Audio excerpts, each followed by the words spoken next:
हाँ जी बेटा, गुड इवनिंग। बेटा हमारा टॉपिक चल रहा था कंप्यूटेशन ऑफ टैक्स लायबिलिटी, और आज की क्लास में हम बात करने वाले हैं डिविडेंड इनकम के बारे में।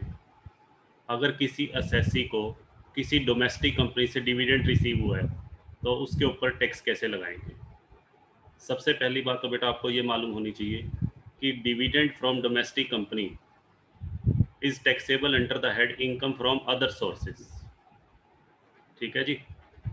बट अगर असेसी का बिजनेस है शेयर्स और सिक्योरिटीज़ का, तो उस केस में डिविडेंड की इनकम बेटा बिजनेस एंड प्रोफेशन हेड में आएगी।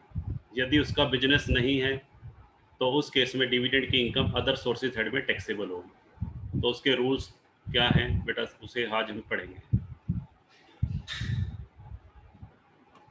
हाँ जी बेटा, देखिए क्या कहता है।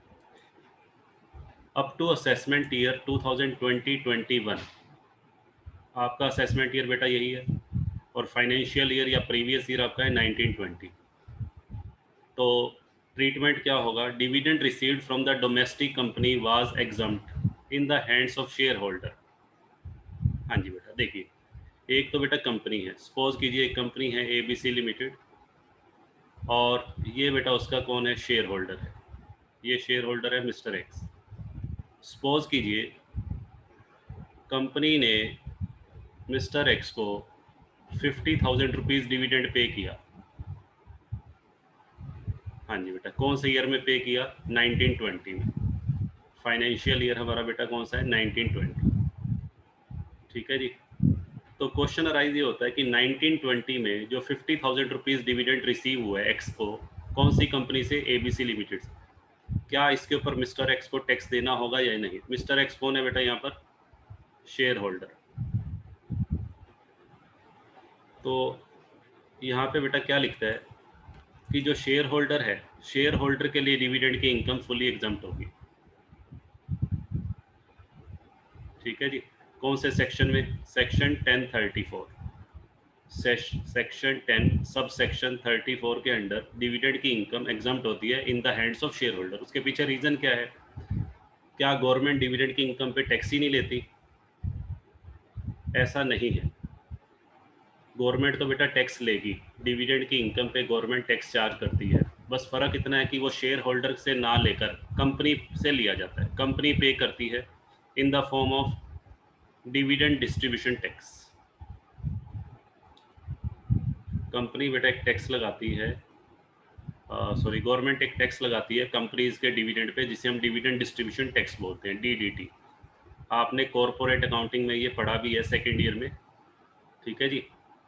तो जब गवर्नमेंट कंपनीज के द्वारा डिस्ट्रीब्यूट किए गए डिविडेंड पे अलग से टैक्स ले रही है, डिविडेंड डिस्ट्रीब्यूशन टैक्स, तो शेयर होल्डर से बेटा कोई टैक्स नहीं लिया जाएगा। शेयर होल्डर के हैंड्स में वो क्या होगा, फुली एग्जम्प्ट होगा। यही लिखा है, देखिए रीजन क्या है, due to the reason that on such dividend company has to pay dividend distribution tax under section 115 O, as company already pay the tax on dividend distributed, क्योंकि कंपनी डिविडेंड के ऊपर ऑलरेडी टैक्स पे कर चुकी है, तो therefore it will be tax free in the hands of shareholder. हाँ जी बेटा, शेयर होल्डर को कोई टैक्स नहीं देना होगा अंडर सेक्शन 10 सब सेक्शन 34। ठीक है जी। बाद में बेटा इसमें थोड़ा सा चेंज किया गया, और वो चेंज हमारे ईयर पे भी एप्लीकेबल है। कब चेंज किया गया बेटा, बजट 2016 में एक नया सेक्शन इंट्रोड्यूस किया गया बेटा, ये वेरी वेरी इंपॉर्टेंट सेक्शन है, 115 डबल बी डी ए। इस सेक्शन में बेटा क्या कहा गया, गवर्नमेंट ने एक नई चीज़ इंट्रोड्यूस की कि डिविडेंड की इनकम एग्जम्प्ट तो होगी, बट अप टू ₹10 लाख। हाँ जी बेटा, डिविडेंड फ्रॉम डोमेस्टिक कंपनी की बात कर रहे हैं only, that will be exempt up to ₹10 lakh, यानी कि 10 लाख रुपए तक शेयर होल्डर को कोई टैक्स नहीं देना पड़ेगा। ठीक है जी। और अगर 10 लाख से ज़्यादा इनकम है शेयर होल्डर की, if dividend income exceed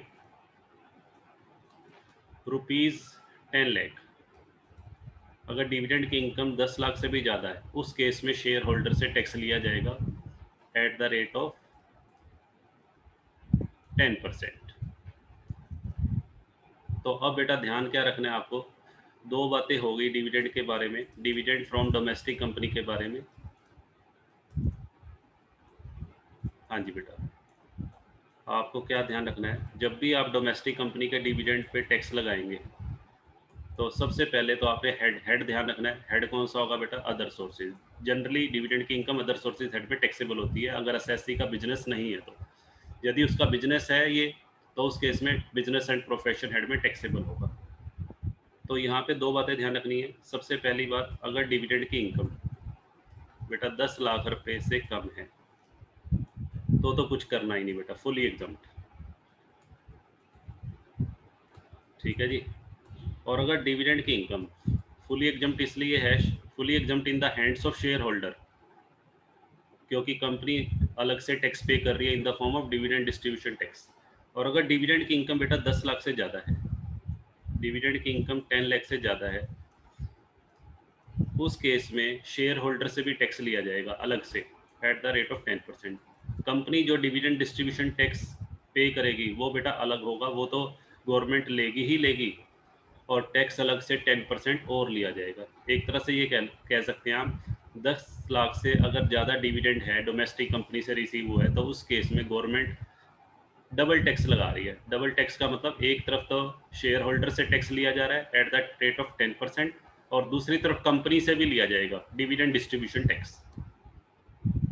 10 lakh रुपए तक तो गवर्नमेंट को सिर्फ क्या मिलेगा? हाँ जी बेटा, अगर 10 लाख रुपए से कम डिविडेंड है शेयर होल्डर का, तब तो गवर्नमेंट को सिर्फ डिविडेंड डिस्ट्रीब्यूशन टैक्स रिसीव होगा।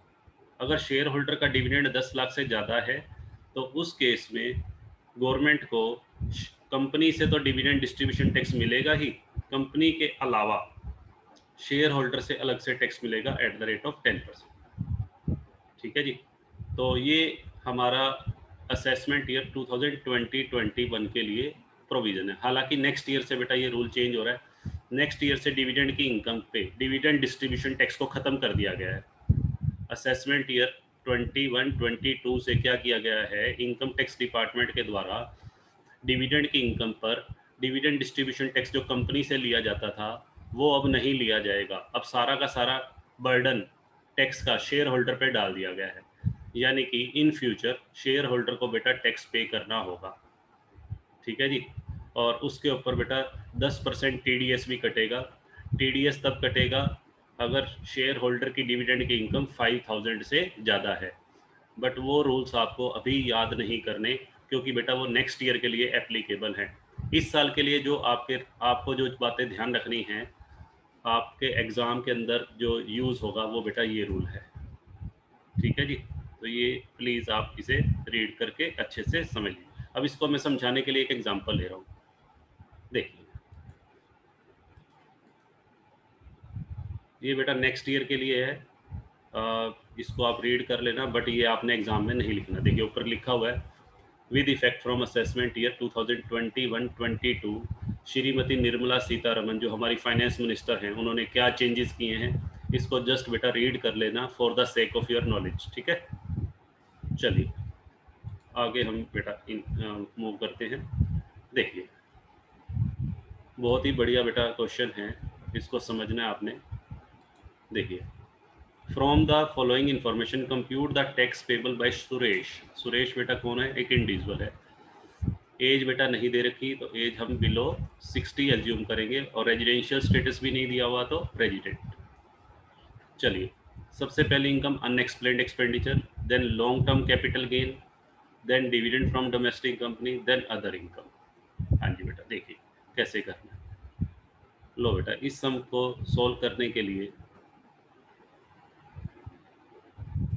हम बेटा यहाँ पर क्या करेंगे, देखिए सारी इनकम ही बेटा अलग अलग टाइप की है। देखिए, सबसे पहले मैं बात कर लेता हूँ जनरल इनकम। जनरल इनकम बेटा आपको दे रखी है अदर इनकम 250। हाँ जी बेटा, डिविडेंड फ्रॉम डोमेस्टिक कंपनी। हाँ जी बेटा, डिविडेंड फ्रॉम डोमेस्टिक कंपनी बेटा कौन से हेड में आएगा? अगर मैं हेड की बात करूँ, अनएक्सप्लेन्ड एक्सपेंडिचर, ये बेटा अदर सोर्सेज हेड में आएगा। ये बेटा कैपिटल गेन हेड की इनकम है।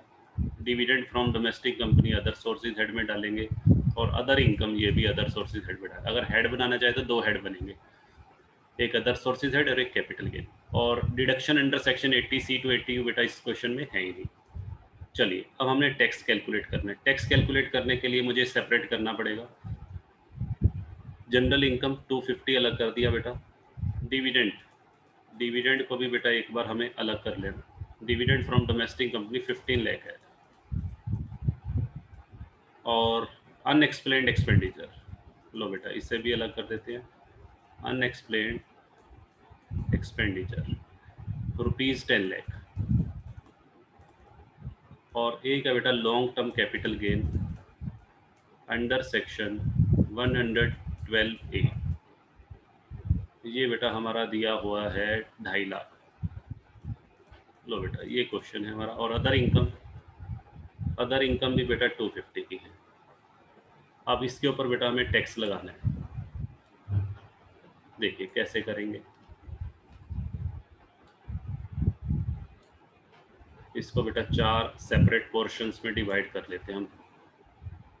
देखिए सबसे पहले मैं बात करता हूँ, हमेशा जब भी आप टैक्स लगाएंगे जनरल इनकम से स्टार्ट करेंगे। तो जनरल इनकम पे बेटा एज देखो, एज बिलो 60 है। बिलो 60 के केस में 2.5 लाख रुपए तक बेटा क्या होता है, एग्जाम। तो लेस एग्जम्पशन दे दीजिए यहाँ पर। 2.5 लाख रुपए तक एग्जम्पशन होती है और जनरल इनकम है भी बेटा हमारी 2.5 लाख, तो ये तो नील हो गया। तो टैक्स भी बेटा नील बनेगा। जब इनकम नील हो गई तो इनकम पे बेटा टैक्स भी नील आएगा। अब आ जाइए डिविडेंड की इनकम। डिविडेंड बेटा कौन सी कंपनी से है, ध्यान से देखो, डोमेस्टिक कंपनी से। ठीक है जी, ध्यान रखना जो रूल अभी मैंने बताया है आपको वो डोमेस्टिक कंपनी से जो डिविडेंड रिसीव हुआ उसके लिए है, ना कि फॉरेन कंपनी। फॉरेन कंपनी का डिविडेंड का ट्रीटमेंट अलग होता है। ठीक है, वो नेक्स्ट क्लास में हम डिस्कस करेंगे एक बार। तो डिविडेंड बेटा कितना है, 15 लाख। ठीक है, अब इस 15 लाख पे बेटा जो हमें टैक्स लगाना है, अभी अभी मैंने बताया कि डिविडेंड की इनकम 10 लाख रुपए तक एग्जम्प्ट है। 10 लाख रुपए तक बेटा यहाँ पर एग्जम्पशन दे दीजिए, लेस 10 लाख, ये बेटा एग्जम्प्ट हो जाएगा। तो बैलेंस कितना बचेगा, 5 लाख। हाँ जी बेटा, इस 5 लाख के ऊपर बेटा टैक्स लगा दो। हाँ जी बेटा, ऐड, यहाँ पे 5 लाख पे बेटा टैक्स लगेगा। Tax at the rate of 10%, अभी बताया मैंने। तो ये बेटा 50,000 रुपीज़ ये टैक्स बनेगा। यहाँ तक बताइए। उसके बाद बेटा अनएक्सप्लेन्ड एक्सपेंडिचर, हाँ जी बेटा यहाँ तक हो गया। उसके बाद बेटा आ जाइए, हाँ जी बेटा सेस बेटा बाद में ऐड करेंगे। अब अनएक्सप्लेन्ड एक्सपेंडिचर पे आ जाइए। अनएक्सप्लेन्ड एक्सपेंडिचर का रूल मैंने बताया था। अनएक्सप्लेन्ड एक्सपेंडिचर के ऊपर गवर्नमेंट ने, ये एक तरह से काला धन है, ब्लैक मनी है, तो ब्लैक मनी पे टैक्स का रेट बेटा मैंने बताया था कितने % होता है, 60%। तो 10 लाख में बेटा टैक्स कितना लग गया, 6 लाख। एड सरचार्ज, सरचार्ज का रेट बेटा बताया था मैंने, इस पर 25% होता है। तो 1,50,000 रुपये बेटा इस पर सरचार्ज भी लग जाएगा। और अलग से बेटा हमें सेस भी लगाना है। ठीक है जी, तो सेस बेटा कितना बनेगा, देखिए 7,50,000 है और सेस इसके ऊपर मैंने बताया था 4%, cess at the rate of 4%। तो 7,50,000 का 4% बेटा बनेगा आई थिंक 30,000।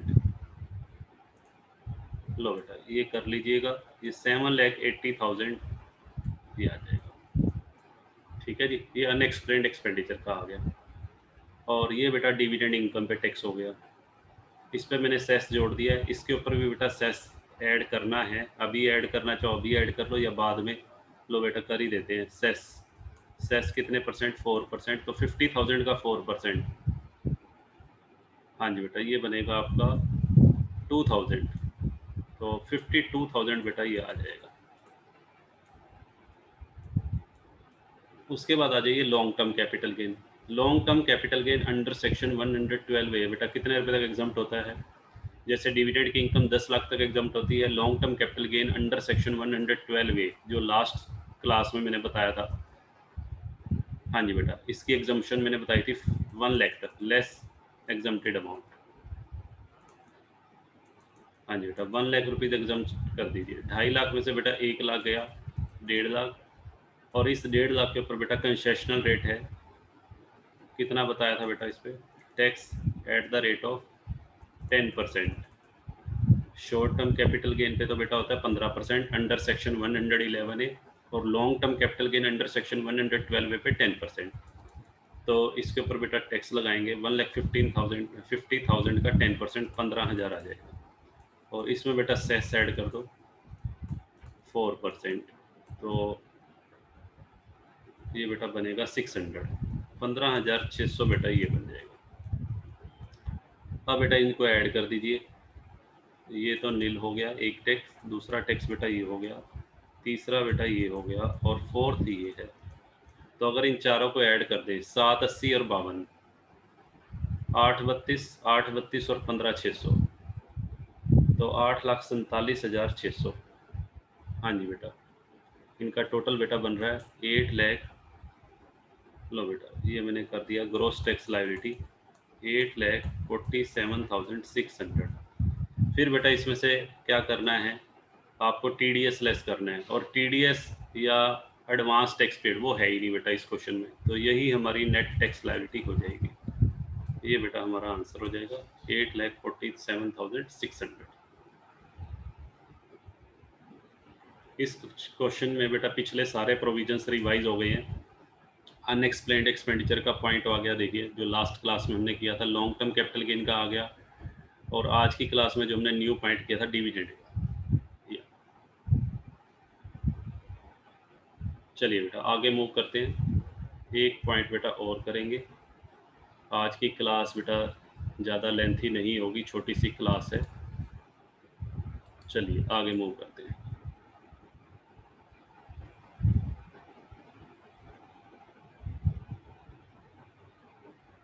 एक बेटा लास्ट लेक्चर में हमने बात की थी सरचार्ज उसकी, sorry, short term capital gain under section 111 and long term, ये लास्ट लेक्चर में हमने किया था।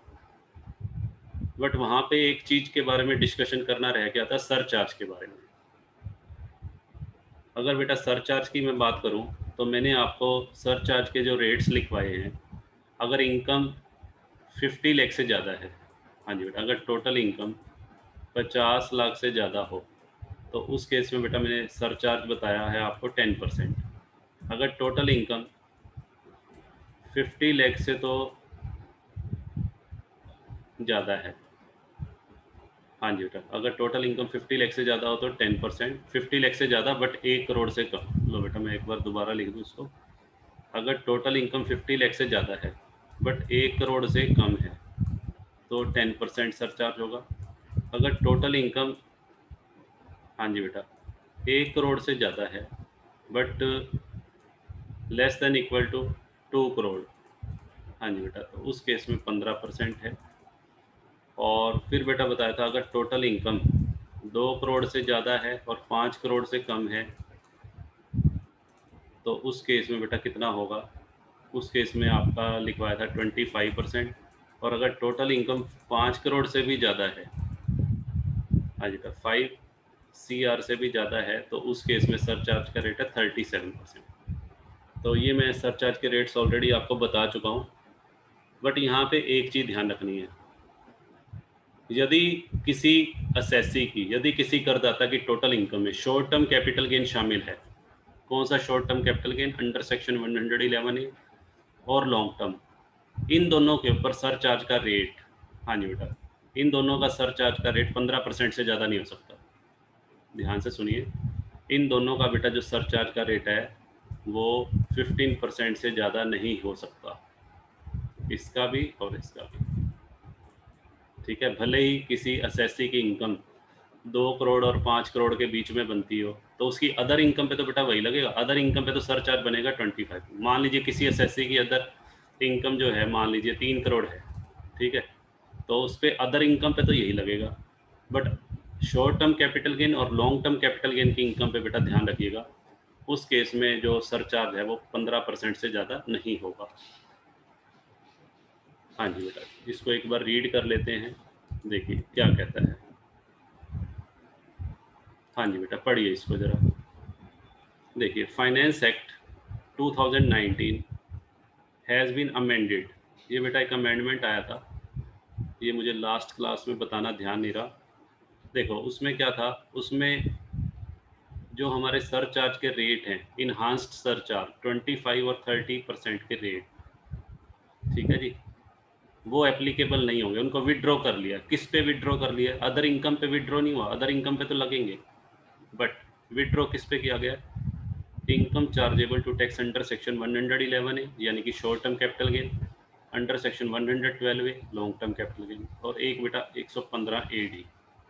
ठीक है जी, ये 3 सेक्शन के अंडर जो भी इनकम होगी उसके ऊपर सरचार्ज के ये जो रेट हैं 25 और 30% वाले, उनको विड्रॉ कर लिया, यानी कि ये एप्लीकेबल नहीं है। Hence the maximum rate of surcharge on the tax payable on such income will be 15%। देखो आ गया ना, 15% होगा बस। However, where other income of a person does not exceed rupees 2 crore, but after including the income as referred to in section 111A, 112A, the total income exceed rupees 2 crore, then irrespective of the amount of other income, surcharge shall be levied at the rate of 15% on both income, normal as well as। देखिए क्या कहना चाह रहा है इसमें बेटा, ये कह रहा है, देखिए मान लीजिए एक असेसी है, देखिए ये मिस्टर एक्स एक असेसी है। सपोज करो इस असेसी की अदर इनकम सपोज करिए इसकी है, हाँ जी बेटा, मान लीजिए 1,75,00,000 है, 1,75,00,000 है। अच्छा, इसका short term capital gain under section 111 है। हाँ जी बेटा, short term capital gain under section 111 है, कितना है? सपोज करो ये है बेटा 25 लाख, 30 लाख, ये हो गया। और long term capital gain under section 112 है, सपोज करो बेटा ये भी 10 लाख है। ठीक है, अब ध्यान से सुनिएगा, यहाँ पे क्या है। सबसे पहले आपने कैसे करना है, सरचार्ज का रेट डिसाइड करना है कि क्या एप्लीकेबल होगा मिस्टर एक्स पे। तो वैसे देखा जाए तो यहाँ पर अदर इनकम कितनी है मिस्टर एक्स की? 1,75,00,000।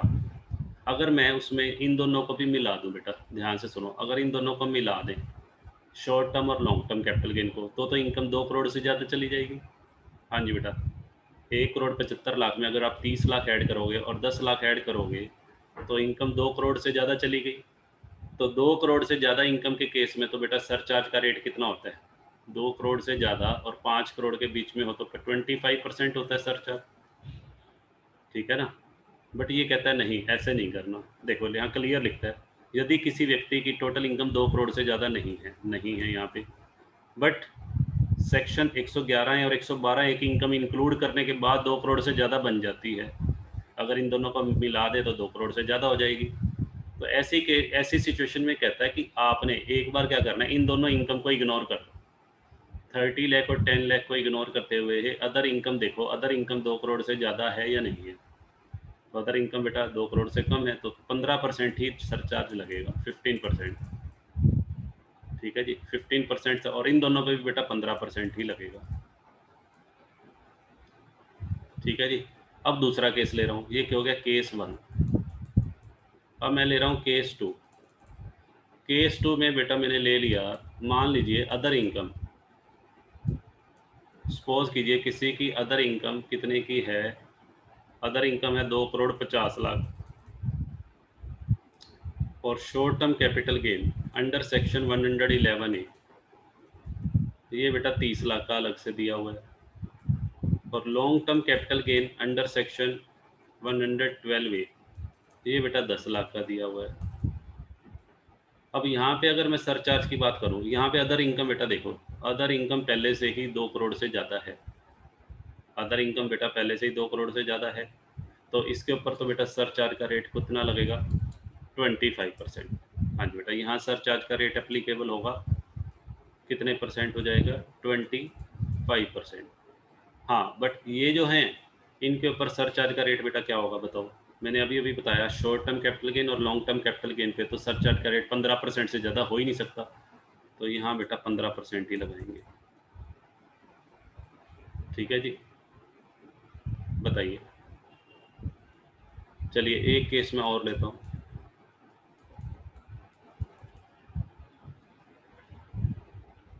मान लीजिए, हाँ जी बेटा, मिस्टर एक्स की जो अदर इनकम है, सपोज की करो मिस्टर एक्स की अदर इनकम है 75 लाख। मिस्टर एक्स की बेटा अदर इनकम है 75 लाख। और short term capital gain under section 111A, ये बेटा है 30 लाख।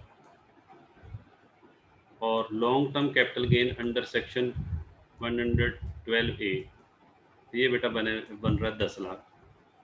ठीक है जी। अब यहाँ पे देखिए, यहाँ पे जो अदर इनकम है वो है 75 लाख, 75 लाख है। अगर इन दोनों को मिला दें, शॉर्ट टर्म और लॉन्ग टर्म को, तो कितनी बन जाएगी बेटा? 1 करोड़ से ज़्यादा हो जाएगी। हाँ जी बेटा, 1 करोड़ से क्या हो जाएगी? ज़्यादा हो जाएगी। अब यहाँ पे सुनिएगा ध्यान से, यहाँ पे बेटा वैसे ही करना है जैसे अभी मैंने बताया। आपने शॉर्ट टर्म कैपिटल गेन और लॉन्ग टर्म कैपिटल गेन, यहाँ पे बेटा पहले इस पे बात करते हैं। अदर इनकम पे सरचार्ज कितना लगेगा? अदर इनकम पे सरचार्ज बेटा लगेगा आपका 15%।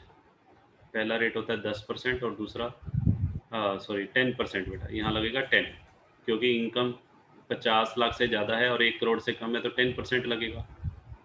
ठीक है। और जो हमारा short term capital gain under section 111A है 30 लाख, और long term capital gain under section 112A, वो बेटा कितना है? 10 लाख। तो 30 लाख और 10 लाख बेटा कितना हो गया? 40 लाख हो गया। तो अब कितने पे लगेगा?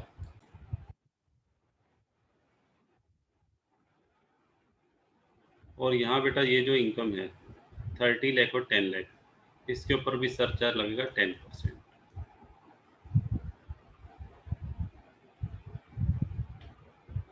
ठीक है जी। मैक्सिमम 15% है, ये देखिए लिखा हुआ है मैक्सिमम 15%, मैक्सिमम रेट है ये, यानी कि कम हो सकता है। तो ये 10%, 10% इसलिए लगाया है क्योंकि बेटा जो उसकी इनकम है, हाँ जी बेटा, इनकम जो है वो 50 लाख से ज़्यादा है परंतु 1 करोड़ से कम। ठीक है जी, 75 लाख है। तो इसको बेटा कैसे करेंगे, देखिए मैं एक एग्जांपल से लेता हूँ इसे।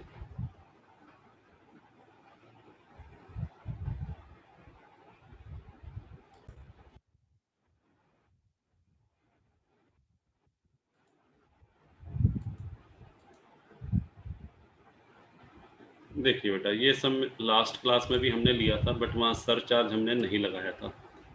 चलिए इस सम को बेटा एक बार दोबारा से ले लेते हैं। हमें टैक्स कैलकुलेट करना है। तो टैक्स कैलकुलेट करने के लिए पहले ये देखिए इसमें कौन कौन सी इनकम है। एक तो बेटा आपकी टोटल इनकम दे रखी है 3 करोड़, उसमें बेटा शॉर्ट टर्म कैपिटल गेन हम अलग कर लेंगे 111A, और एक बेटा आपको दिया हुआ है long term capital gain 112A। ये बेटा कितना है? 20 लाख। और ये बेटा है 30 लाख।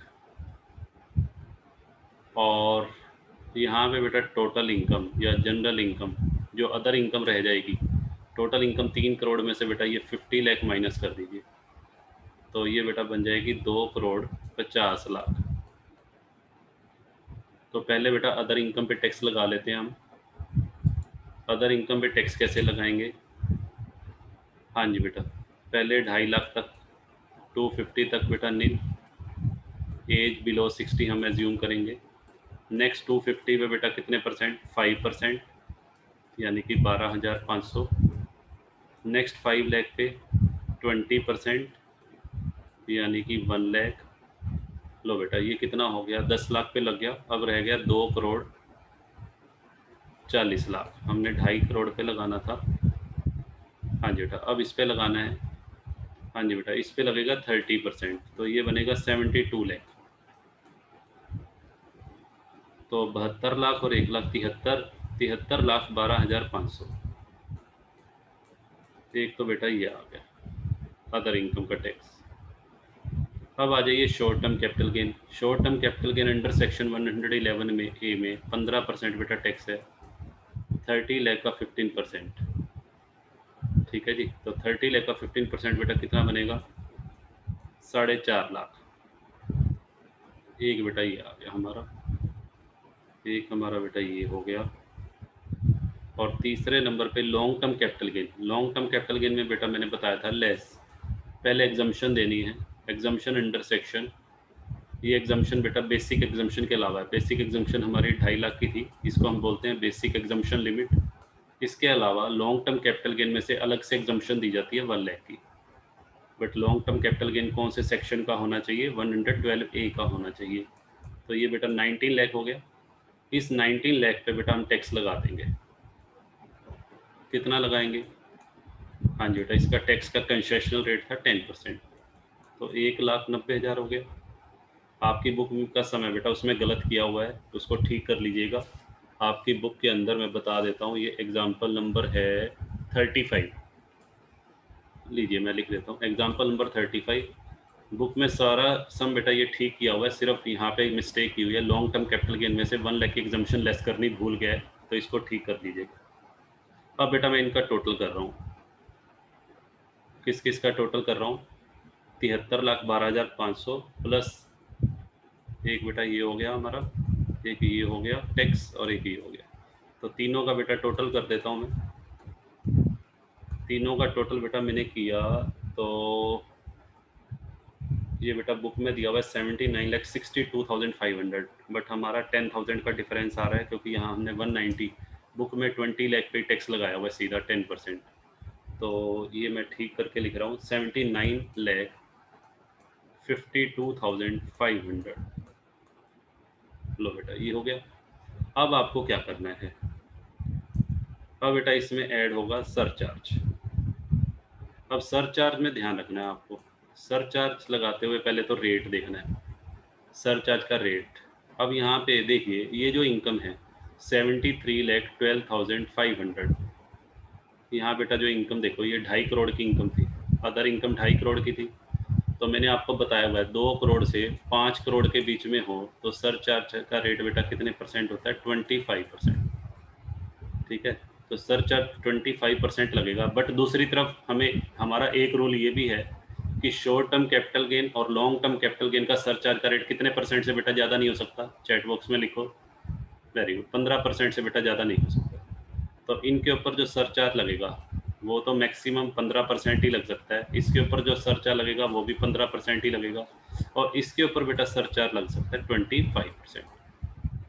ठीक है, क्योंकि 2 करोड़ और 5 करोड़ के बीच में है, तो यहाँ 2.5 करोड़ पे सरचार्ज बेटा आपको 2 बार ऐड करना पड़ेगा। एक बार 2.5 करोड़ पे सरचार्ज 2.5 करोड़ का टैक्स पे, सॉरी 2.5 करोड़ पे कितना टैक्स बना था? 2.5 करोड़ पे नहीं लगेगा, 2.5 करोड़ के टैक्स पे। तो हाँ जी बेटा, कंडीशन के लिए तो हमें इनकम देखनी है, बट सरचार्ज लगता किस पे है? टैक्स पे। तो टैक्स बेटा ये रहा 73,12,500। लीजिए मैं इस पे कर देता हूँ 73,12,500 का 25%। ये बेटा बनेगा आपका, लो जी बेटा मैंने देख लिया, ये 18,28,125, 18,28,125। और एक बेटा सरचार्ज उस पे जुड़ेगा कैपिटल गेन के टैक्स पे। कैपिटल गेन का टैक्स बेटा 450 प्लस 190, ये बेटा बनेगा 640, 6,40,000। इन दोनों का टोटल कर लीजिएगा, 450 और 190 का, तो 640 आ रहा है। 640 पे बेटा 15% सरचार्ज लगाएंगे, तो 640 का 15% बेटा मैं कर लेता हूँ एक बार। लो बेटा मैंने कर ली कैलकुलेशन जी। ये बेटा आएगा 6,40,000 का कितने परसेंट करना है जी? 15%, 96,000 बेटा ये आ गया। लो बेटा ये मैंने ऐड कर दिया 79,52,500 प्लस उसमें बेटा ऐड करना है 18,28,125, तो बेटा एक आया, और प्लस 96,000।